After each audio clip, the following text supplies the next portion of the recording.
তখন কি করলো সরকার, আপনার দোকানটা যেন টিকে থাকে, কাস্টমার যেন অ্যাটলিস্ট দোকানে আসতে পারে, দোকানটা যেন টিকে থাকে, সরকার আবার 50,000 টাকা ফেরত দিল, যে তোমাকে দিল যে ভাই তুমি দোকানটাকে কোনো রকমের টিকায় রাখো।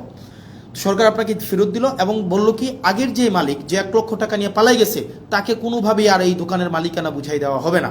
এখন এই সরকার কি করলো, এই সরকার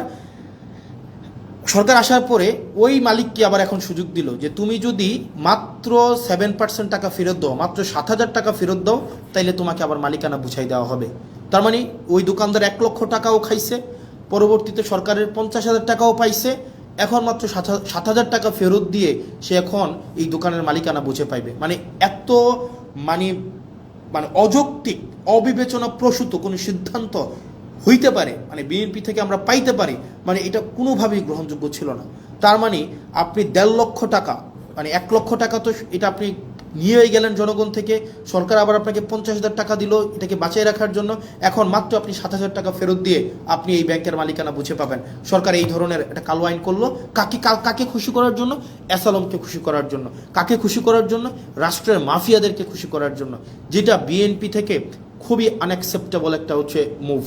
এই অ্যাটিটিউডটা যদি অব্যাহত থাকে, আপনি দেখেন বিএনপির আপনি যিনি HPM honourable prime minister Tarique Zia, ওনার মুভমেন্টগুলো যদি আপনি দেখেন, ওনার মুভমেন্ট হচ্ছে আপনি দেখবেন খুবই অ্যাকোমোডেটিভ, মানে খুবই অ্যাকোমোডেটিভ।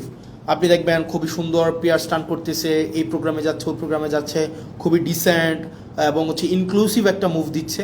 কিন্তু অ্যাক্টিভিটিগুলো যদি আপনি দেখেন, বিএনপির অ্যাক্টিভিটিগুলো লাস্ট 2 মাসে, নাম্বার 1 অ্যাক্টিভিটি বাংলাদেশ ব্যাংকে যেভাবে দখল করা হইলো, এই অ্যাক্টিভিটিটা যদি আপনার চোখে পড়ে, বিসিবিকে যেভাবে দলীয়করণ করা হইলো, স্থানীয় সরকারকে যেভাবে ধ্বংস করা হইলো, মানবাধিকার কমিশনকে যেভাবে বাতিল করে দেওয়া হইলো, পুলিশ সংস্কার কমিশনকে বাতিল করে দেওয়া হইলো, সুপ্রিম কোর্টের সচিবালয়কে বাতিল করে দেওয়া হইলো, এরপরে হচ্ছে আপনার এই ব্যাংকগুলোকে আবার দখল করার জন্য দখলবাজদেরকে যে সুযোগটা দেওয়া হইলো, এই অ্যাক্টিভিটিগুলো যদি আপনি একসাথে করেন, তাহলে আপনার কাছে যে বার্তাটা যায়, এই বার্তাটা কখনোই ইতিবাচক কোনো একটা বার্তা না।